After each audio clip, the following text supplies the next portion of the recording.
Tucker Davis passed away at 28 years old from fibrolamellar hepatocellular carcinoma. I'm his mom. He always had hope that there was an answer out there for what he had. In fact, he said to me one day, "Mom, I know there's a cure out there, and I hope we find it in my lifetime, but if we don't, you've got to find it." And I said, "We will."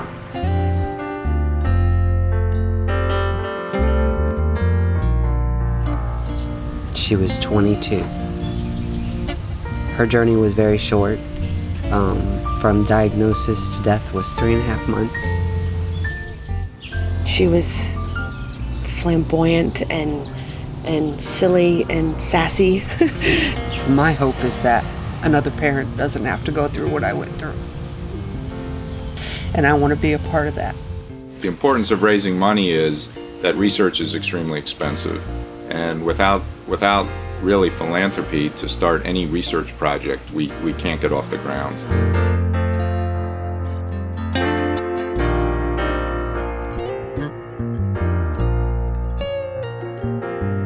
The research monies coming from the federal government, as one might imagine, given the economic circumstances over the last few years, is not keeping up.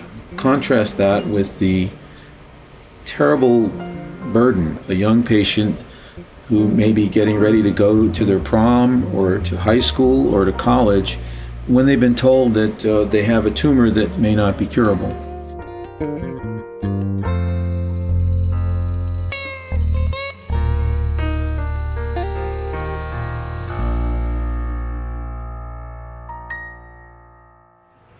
Through all the surgeries and chemotherapies and treatments that Tucker endured, he always said, "Bring it on, bring it on. I'm going to win this war." And I think he is going to win this war. He may not be here, but his spirit guides us.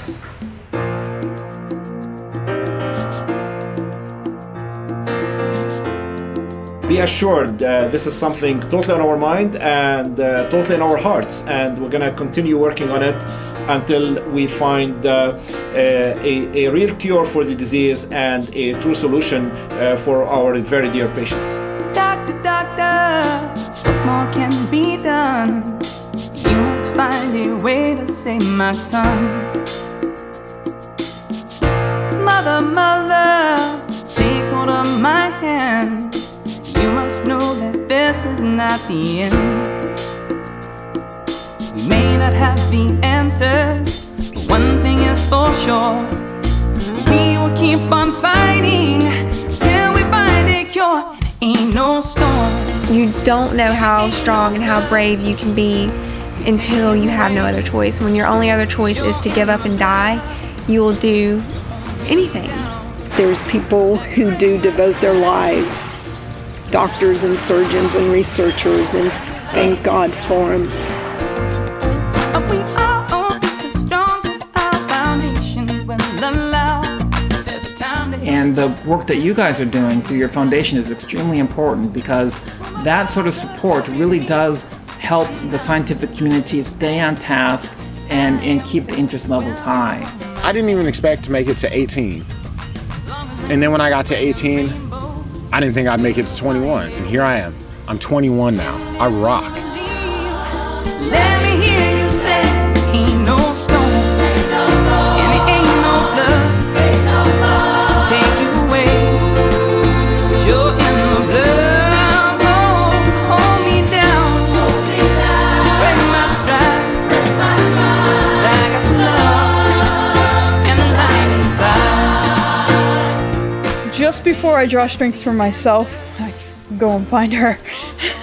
With all of us working together, including a strong foundation of patient awareness, education, advocacy, and fundraising, that will really move the ball forward. You were at the time like the oldest person diagnosed with it. Oh yeah, I was. That's right. We figured that out quickly. I had that celebrity status he for a while. acts like a child, so we know that that's...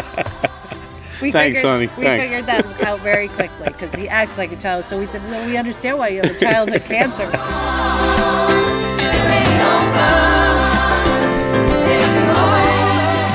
I was 12,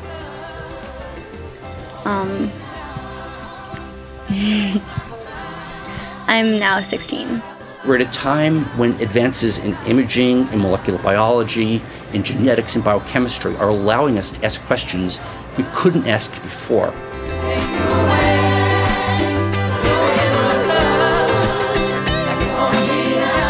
It's about hope, and it's about fighting. Hope that there are people that care. No one person can do everything in this fight. You have a part, and what your part is, you may not know. You'll do things you never knew you could do.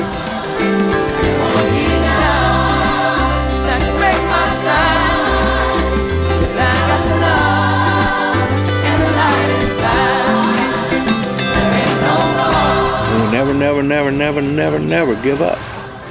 There's a solution out there. It just has to be a way to fight it.